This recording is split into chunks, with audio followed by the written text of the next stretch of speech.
ታላቁ የኢትዮጵያ ህዳሴ ግድብ ግንባታ ሲጠናቀቅ የሚያመነጨውን 5150 ሜጋዋት መነሻ በማድረግ ከ2015 ዓ.ም ጀምሮ በቦሌ ክፍለ ከተማ ታላቅ የጎዳና ላይ ሩጫ ሲካሄድ ቆይቷል። 5150 ታላቅ የጎዳና ላይ ሩጫ ለግንባታው ማጠናቀቂያ ህዝባዊ ተሳትፎ የሚደረግበት ሀብት የማሰባሰቢያ መርሃ ግብር ሲሆን ዘንድሮም የ3000 ሜትር ሩጫ ተካሂዷል። በመርሃ ግብሩ አዝመራው ማናየ ሩጫውን አንደኛ በመውጣት አሸንፏል።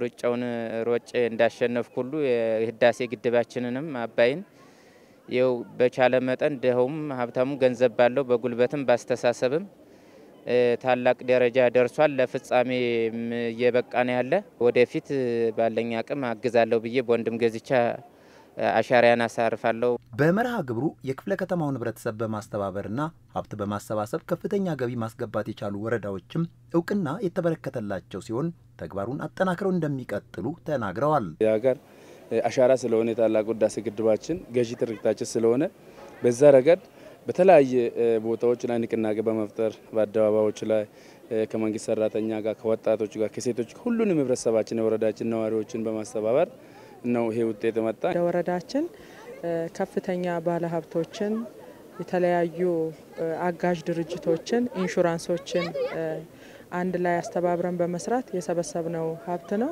ይሄንን ስንሰበስብ ከፍተኛ ኩራት እየተሰማቸው ነው። ባለሀብቱም ኢንሹራንሶችም ባንኮችም የተለያዩ አጋር ድርጅቶችም ጭምር የሚያደርጉት ታላቁን የኢትዮጵያ ህዳሴ ግድብ ለማጠናቀቅ ቦሌ ክፍለ ከተማ የተሰጠውን እቅድ ላቅ ባለ ሁኔታ ማሳካት መቻሉን የክፍለ ከተማው ዋና ስራ አስፈጻሚ ወይዘሮ ዓለም ፀሐይ ሽፈራው ተናግረዋል።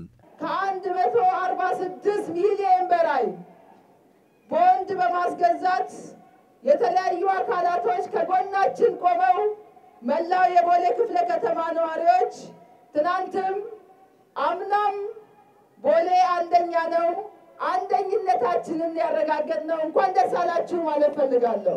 የግድቡ ግንባታ ባለፉት 14 ዓመታት ከ240 ቢሊዮን ብር በላይ መፍጀቱን የተናገሩት የአዲስ አበባ ከተማ የህዳሴ ግድብ ግንባታ ህዝባዊ ተሳትፎ ማስተባበሪያ ጽሕፈት ቤት ኃላፊ ዶክተር ምስክር ነጋሽ 21 ቢሊዮን ብሩ በህብረተሰብ ተሳትፎ የተሸፈነ ስለመሆኑ ጠቁመዋል። በዚህ 14 ዓመት ጊዜ ውስጥ ከ240 ቢሊዮን ብር በላይ ጨርሷል።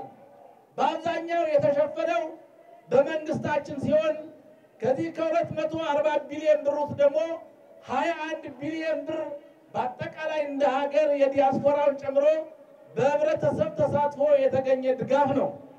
ከዚህ ከ21 ቢሊዮን ብር ውስጥ መዲናችን አዲስ አበባ ከ6.1 ቢሊዮን ብር በላይ ድጋፍ ተደርጓል። በተያዘው በጀት ዓመት ለታላቁ የኢትዮጵያ ህዳሴ ግድብ ግንባታ 506 ሚሊዮን ብር ለማሰባሰብ ታቅዶ 700 ሚሊዮን ብር ማሳካት መቻሉን ዶክተር ምስክር ተናግረዋል። ካቀድነው 506 ሚሊዮን ብር ውስጥ ከ700 ሚሊዮን ብር በላይ እስካሁን ዕለት ድረስ አሳክተናል።